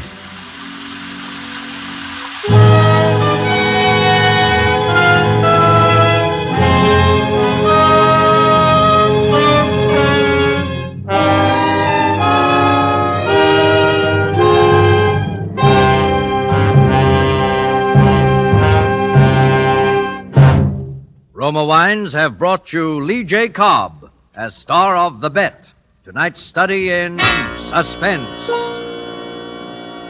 This is Truman Bradley for Roma Wines, the sponsor of Suspense. Here's extra good news for you. You can now enjoy the taste luxury of Roma Wines at the lowest prices in years. Yes, the high quality of Roma Wines is unchanged, as good as ever. But Roma's new low prices enable you to save as much as 1/4. You can now enjoy Roma wines more often. Roma California wines offer you sherry, port, muscatel, and tokay for entertaining, Burgundy and Sauterne for mealtime pleasure, and Roma champagne to make any occasion unforgettable. Each of these fine Roma wines brings you the goodness of luscious grapes, gathered at peak of flavor, gently pressed, then unhurriedly brought to delicious perfection under the patient guidance of Roma's ancient winemaking skill. Bottled at Roma's own famed wineries, located in California's choicest vineyard districts. Roma wines are true wines, always unvaryingly good. Now featured by your dealer at new low prices. Always insist on Roma wines. No other wines offer you so much for so little. Roma. R-O-M-A, Roma Wines. Lee J. Cobb appears through the courtesy of 20th Century Fox and will soon be seen in his first role since leaving the service, Anna and the King of Siam. Next Thursday, Roma Wines bring you Mr. Zachary Scott in Suspense, radio's outstanding theater of thrills. Presented by Roma Wines, R-O-M-A, made in California for enjoyment throughout the world.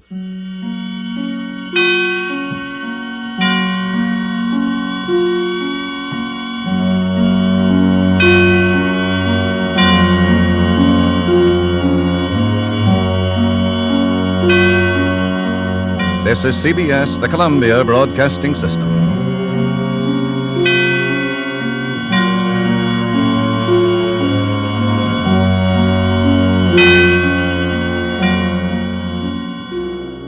And now, Roma Wines, R-O-M-A, made in California for enjoyment throughout the world. Roma Wines present Suspense. Tonight, Roma Wines bring you Mr. Brian Donlevy as star of Lazarus Walks, a suspense play produced, edited, and directed for Roma Wines by William Spear. Suspense, radio's outstanding theater of thrills, is presented for your enjoyment by Roma Wines. That's R-O-M-A, Roma Wines.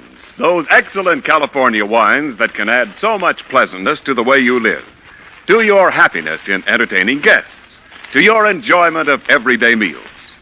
Yes, right now, a glassful would be very pleasant, as Roma Wines bring you Brian Donlevy in a remarkable tale of suspense.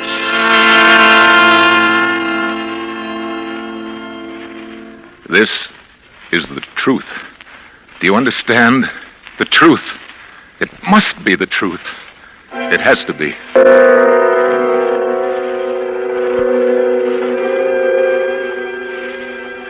I, Robert Winsley Graham, a doctor and psychiatrist by profession, do hereby of my own free will and volition, albeit with deepest regret, make the following full and complete statement relative to that all but unbelievable series of events which has brought such disaster and misfortune to my house, and particularly to my poor wife, Isabel.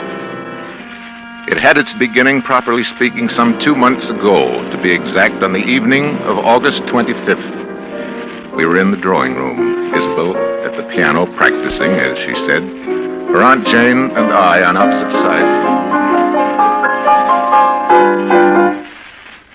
Isabel, what's the matter? I don't know. I can't seem to keep my mind on anything anymore. Even my music. Nerves. Nerves. Aunt Jane, please. I'm sorry, but I don't believe in beating about the bush. You're an artist. You've got talent. There's no sense in your trying to subordinate yourself to somebody else. Aunt Jane, that's enough. I'm not subordinating myself to anyone. Really, Aunt Jane, you mustn't interfere, you know. Robert doesn't want me to go back on the stage. Oh, darling, it isn't that I don't want you to go back. I'm proud of you. You know that. It's only because I know that going back to a professional career at your present mental condition could be terribly harmful. Yes, I know, Robert. I know you're right. After all, I am a doctor. It's my business to know these things. I'll get it probably in the hospital. Hello. Yes, this is Dr. Graham. Who? Oh, yes. Yes, why, of course. When would you like to see me? All right, fine. No trouble at all. Very well, I'll be expecting you. Goodbye. Isabel, good heavens, who do you suppose that was? Who? Roger Holcomb. Do you remember the case? Roger Holcomb. Roger Holcomb? I remember it. Of course you do. The fellow who was brought back from the dead, as the newspapers put it, about a year ago. Oh, yes. You know, he really was dead for 4 full minutes, as far as medical science was concerned. And then Bates brought him around. It was a 9 days wonder at the time. What does he want to see you about? I don't know. Something to do with his experience, obviously. Oh. He was in a terribly agitated state, poor fellow. He'd been walking up and down in front of the house for an hour, trying to get up courage to ring the bell. Finally, he phoned from the corner drugstore. Oh, the poor man. Why in the world would he do that? Anxiety neurosis. They hounded him in the most shocking way when he got out of the hospital. You know, preachers and spiritualists and movie agents and just plain fakers. People trying to find out if he remembered anything of the 4 minutes when he was supposed to be dead. And people just trying to exploit it. Oh, that's notoriety. Some thrive on it, some don't. One man's meat is another man's poison. Yeah. Well, that must be Holcomb now. I'll take him into the office.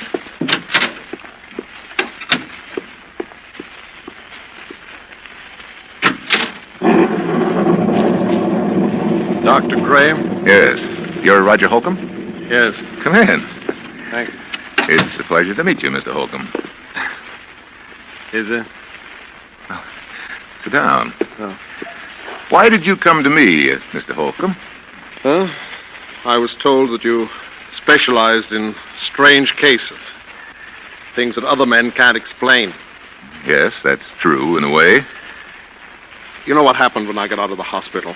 How they followed me and questioned me, hounded me day and night, trying to find out if I remembered anything, if I'd experienced anything beyond the grave.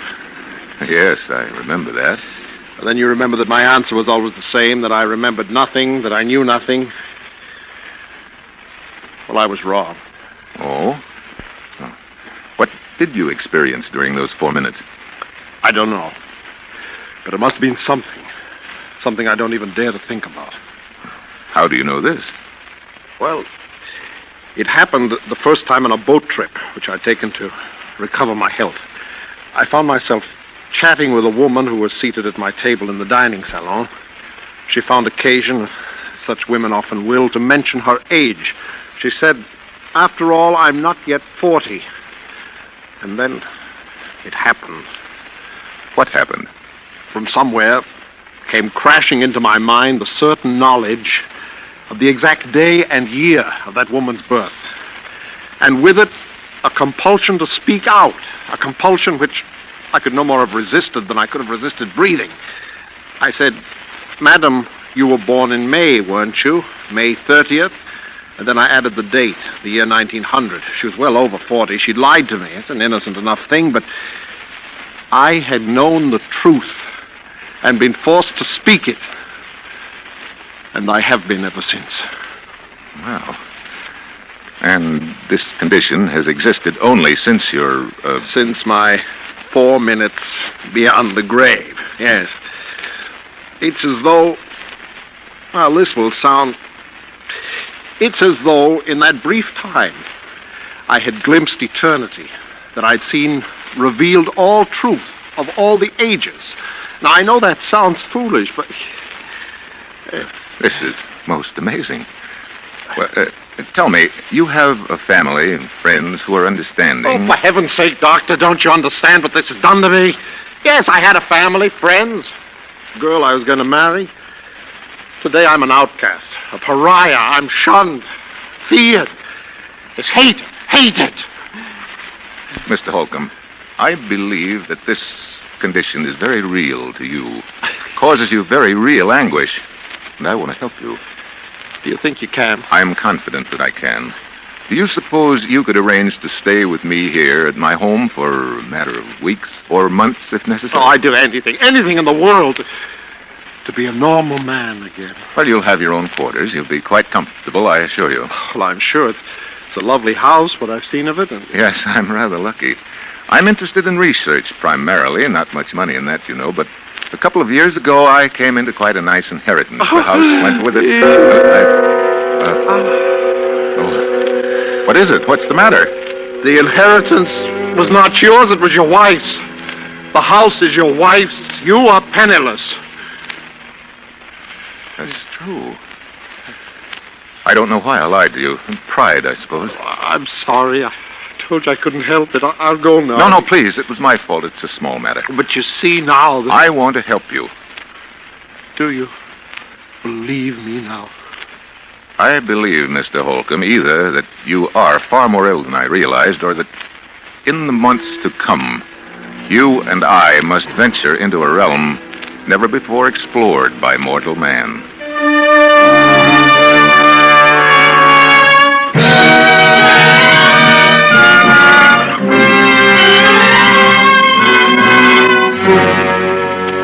For Suspense, Roma Wines are bringing you Brian Dunleavy in Lazarus Walks, a radio play by Robert L. Richards from a story by J. Marion Speed. Roma Wines' presentation tonight in radio's outstanding theater of thrills, Suspense.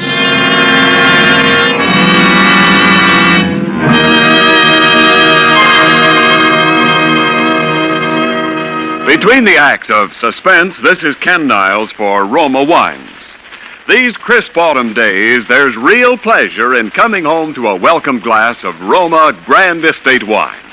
Yes, for evenings at home or small get-togethers with friends, it's smart to serve Grand Estate wines. You can serve Grand Estate wines proudly to anyone, anytime. For each Grand Estate wine, a limited bottling by Roma, is born of choicest grapes, then guided to superb taste richness by patient skill, America's finest winemaking resources, and necessary time. Win compliments from your guests with Grand Estate California wines. For entertaining, medium sherry, ruby port, or golden muscatel. For dining, Burgundy or Sauterne. Remember, Grand Estate wines presented by Roma, America's greatest vintner. And while there's time, take advantage of present low Roma prices. Buy a case of assorted Roma wines for the holidays. Do it now and save money. And now, Roma Wines bring back to our Hollywood soundstage Brian Dunleavy in Lazarus Walks, a tale well calculated to keep you in suspense.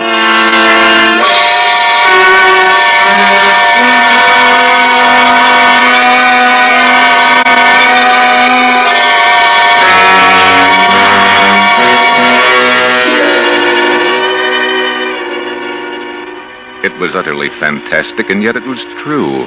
I checked the facts again and again. He could not possibly have known, and yet he knew.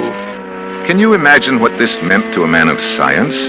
If I could fathom the depths of Roger Holcomb's mind, I could make a contribution to the body of scientific knowledge absolutely without parallel in modern times. There remained the problem of Isabel. I was aware of the danger, of course, but I believed I could control the situation. I determined to proceed. Actually, Holcomb's presence made itself felt almost immediately. The first incident came after he had been with us scarcely a week.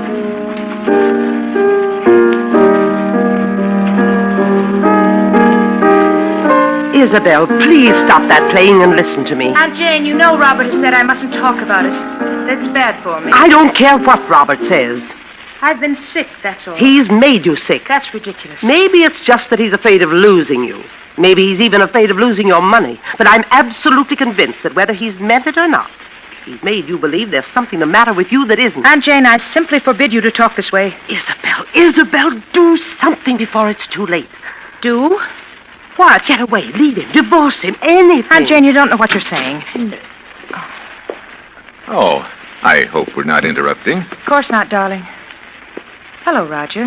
Hello, Isabel. Mrs. Parton. Good afternoon. How are you feeling, Roger? Well, better, I think. I think it would be better if we didn't discuss our states of mind, Isabel. Oh, yes. Of course. I'm sorry. Well, would you like me to play something for you? You know, I think I'm beginning to get the feel of it again. Really, I do. You're sure we haven't interrupted some conversation? Of course not. We were just discussing how helpful you've been in getting Isabel back to her work again. Roger! No, you are not. You were telling Isabel to divorce her husband. Why? Isabel. I'm sorry. Roger, come back here. Isabel, is that true? You brought him in here deliberately. Is that true? It doesn't matter.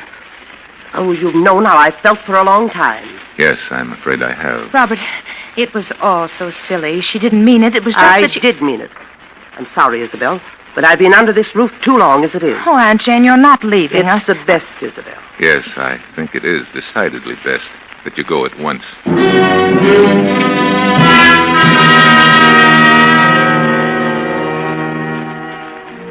It was this incident which gave me my first insight into the relationship which was destined to develop between Isabel, Roger, and myself.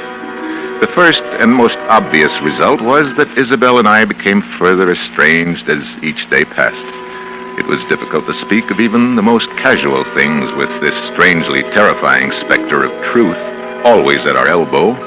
The situation reached its inevitable climax the evening that Leopold Sarinsky, the famous conductor of the Los Angeles Symphony, was to call on Elizabeth with a view to a resumption of her professional career under his auspices. I gave a great deal of thought to that evening. It had to be handled with the greatest tact and care. Robert, you will help me, won't you? Of course I will, darling. Robert, does he have to have dinner with us tonight? Roger? Isabel, you know how I stand on that. Oh, yes, I know, but just this once. Even once, Isabel, to keep him in his room like a spoiled child when we have guests might undo everything I've accomplished in weeks. Oh, I know, darling, of course you're right, but... Roger, come in. Robert. Yes? I was wondering if I mightn't be excused, just tonight. You're having dinner with us, Roger. Must I? You know you must, Roger, and you know why. Roger, don't you want to meet Mr. Sarinsky? He's really a wonderful person. Yes, indeed, I would very much, but... You know, Roger, I made my debut with him in 1934. I did a concert with him every year until... Isabel was very talented. I was. I am. Roger, I'm going to play with him again, you know. He wants me to open the season in November. Can you imagine what it means to me? I'm so glad, Isabel. And Robert has finally given his consent, haven't you, dear? Robert? Robert. I'm sorry. What was it you said, Isabel? I said you'd given your consent to my playing with Sarinsky. Isabel, you know I don't want you to think that I'd ever stand in your way. Yes, I know, dear. I'll do the Emperor Concerto, and you'll come to hear me. You do want to, don't you, Roger? Well, Please, Isabel, don't ask me things that I What's can't. the matter? What's the matter with both of you? You act as though you thought I wouldn't be able to appear. As though the whole idea were hopeless or something. Isabel, please. I am going to play. And I'll be better than I ever was. You know I will, don't you? Don't you? Yes, yes, of course, Isabel. You'll play wonderfully. No, Robert, no, that's untrue. You're very certain that Isabel will be prevented from ever playing again by death. Death?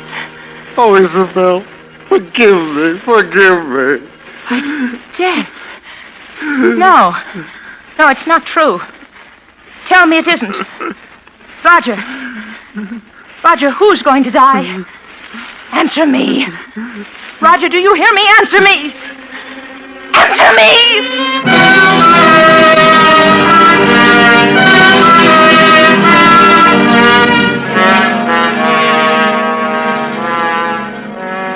When Serinsky arrived, I told him that it would be quite impossible for Isabel to leave her room. The concert was canceled, and indeed, to my knowledge, she has never touched the piano since that day. By now, to even the most casual observer, it must appear only natural that Isabel had every motive for a desperate, almost paranoid hatred of Roger Holcomb. This much was clear to me, the rest not yet. As a precautionary measure, I prescribed a drug for Isabel, which she at last consented to take. I gave her her own supply, and she administered it to herself as I had directed. But one thing, from any point of view, was certain. I had to keep Roger and Isabel apart. Perhaps what I feared was indeed inevitable. I honestly did not think so at the time.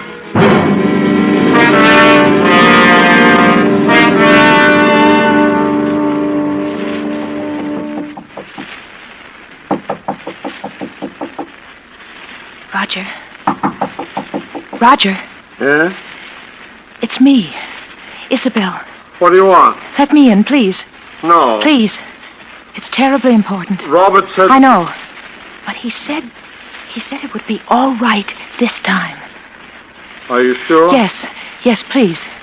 All right. Now, what do you want? I want to talk to you, that's all. What about that's so important? Roger, why don't you ever leave your room anymore? Can't you guess? Do you think I hate you? Oh, Isabel, I don't know what to think anymore. You do, don't you? I warned him. I told him it would happen. Now I'm going mad up here thinking of the anguish I've caused But you. Roger, I don't... You must believe me. I know what it's been like for you having me here, Roger. Isabel. Roger, you see, for the first time in my life, I think my husband is wrong about something. Wrong? Yes. Don't you see? He's been worried about both of us, and so this distrust has grown up between us. Well, I don't distrust you, Isabel. You've been more wonderful But to me. you're afraid of me.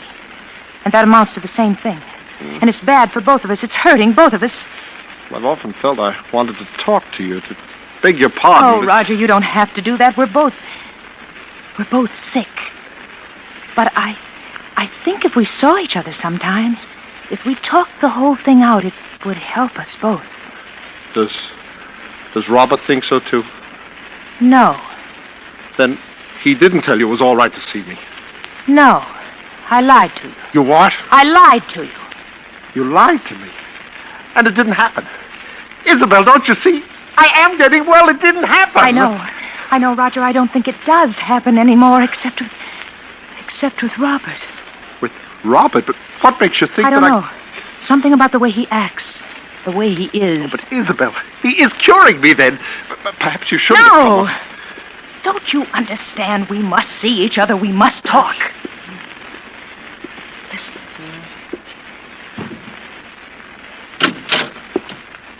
Isabel. Robert, something's happened that I must tell you. Please, you're completely overwrought. Oh, but Robert, I must insist. Isabel, why did you do this?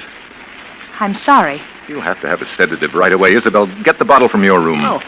Mine? Yes, hurry. All right. Robert, she lied to me. Yes, I know. But, Roger, I must absolutely forbid you to talk now. You must trust me. Well, all right, but later I want to have a long talk. Of course we shall. Here it is. And I brought my hypodermic, too. I'm glad you did. The other one's mislaid somewhere. Will you give it to him, please? I? Yes, this has upset me rather badly. My hands are shaking. Oh, Robert, I'm terribly sorry. No matter now. Give him the hypodermic. In the upper arm. That's right. Yes. There. Thank you. Leave us now, please, Isabel. Yes. All right. How are you feeling now, Roger? Huh. I'm fine, Robert. I think I'm better than I have been in months. I know you're better. That's why I was so upset, you see? Well, why, Robert? I can't tell you all my reasons now, but you must trust me and believe in me. Oh, I do. It's only that I'm afraid for your health. Roger. No. You're afraid of murder.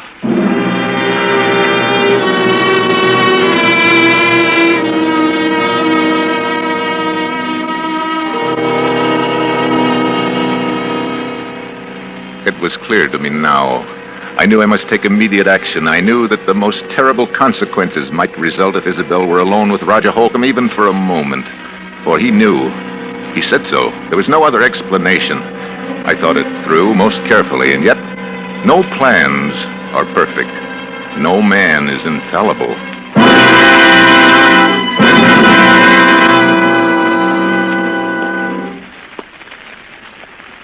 Isabel. Robert, you frightened me. What were you doing? Why, nothing. Don't lie to me, Isabel. I'm not. I was... You are coming from Roger's room. No, I swear I wasn't. Isabel, don't you understand that you're sick? That I've insisted on these things for your own good and his? All right. I was going to talk to him, but I haven't. Oh, Isabel, why do you try to tell me that? But it's true, Robert, really true. Is it? Roger. Roger! What? What's the matter? Look. Robert. Oh, it couldn't be. It is. He's dead. Dead? The hypodermic by his side. The drug. Your drug. Your hypodermic. But it's only a sedative. Except that in large quantities it's fatal. You know that. Oh, Robert, no. No, listen to me. Oh, Isabel, why? Why, when I warned you? Robert, look at me. Look at me. It's Isabel. It's your wife. You can't... No. Where are you going? Robert, come back here. I'm going to call the police.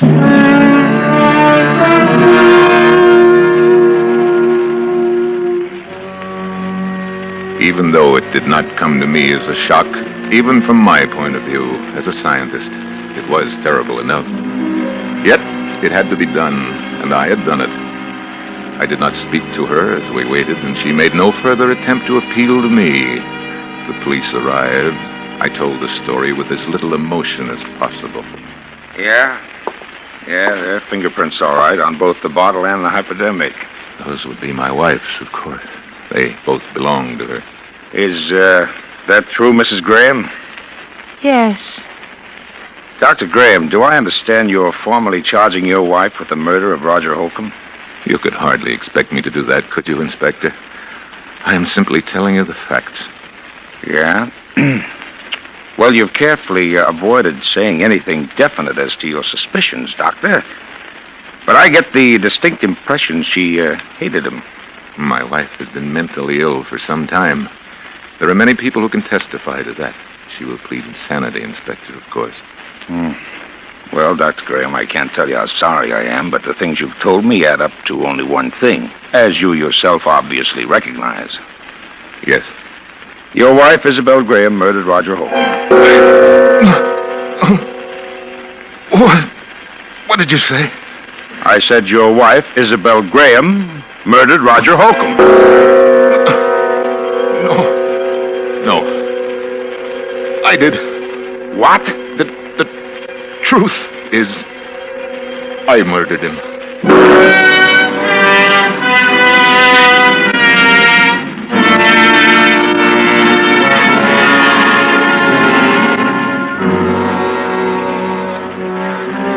No plans are perfect. No man is infallible. Yes, I killed Roger Holcomb, and I had planned to dispose of Isabel for many months. I had never loved her. I had loved only science, and I wanted her money, and Holcomb found it out. That was the risk I ran. That any chance lie in his presence, either by Isabel or myself, would bring out the truth. And it did. I had no alternative once he discovered that but to kill him. It was easy enough to throw the blame on Isabel, but I had not counted on that terrible compunction for the truth. That strange affliction of Roger Holcomb's and its power over me. Did it transfer itself at his death to me, or was it conscience? It is a pity that it had to end this way. It was a fascinating case.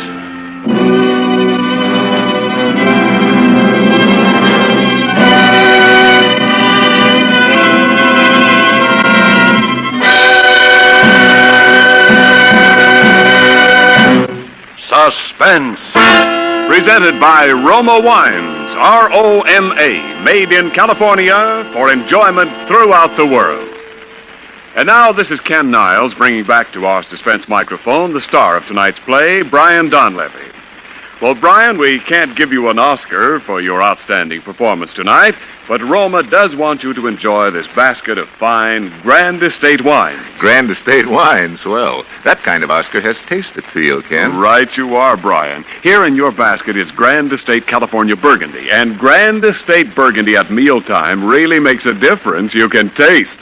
Yes, Grand Estate Burgundy brings out all the taste goodness in juicy roast beef, adds to your enjoyment of a good steak, a brace of sizzling chops, or even simple hamburgers. You're killing me. I'm starved. I never eat before a broadcast. Well, then you'll especially enjoy Grand Estate Burgundy with supper tonight. For Grand Estate Burgundy, like all Grand Estate wines, is a limited bottling of rare distinction, a wine born of the choicest grapes, then with infinite patience, guided to mellow perfection by the unmatched skill and resources of Roma Master Vintners. Remember the name, Grand Estate Wine, presented by Roma, America's greatest vintner. I'll remember, Ken. And speaking of great names, I understand that you have Jack Carson all set for Suspense next week, a comedy show, I suppose. Oh, now, come, Brian. You know we specialize in the unexpected on Suspense. No, Mr. Carson will, I think, astonish a great many listeners who think of him as a gay, mad jokesmith. They'll hear him really give out with the drama when he appears on Suspense next Thursday. He'll play a man who wants his freedom badly enough to kill somebody for it. Well, that I've got to hear. Well, thanks, Ken, and Bill, and Lud. It's been swell, as usual. Well, thank you again, Brian. And we all think you're great in Paramount's 2 years before the mast. Next Thursday, same time, you will hear Mr. Jack Carson as star of Suspense. Produced and directed by William Spear for the Roma Wine Company of Fresno, California. Stay tuned for the thrilling adventures of the FBI in peace and war, following immediately over most of these stations.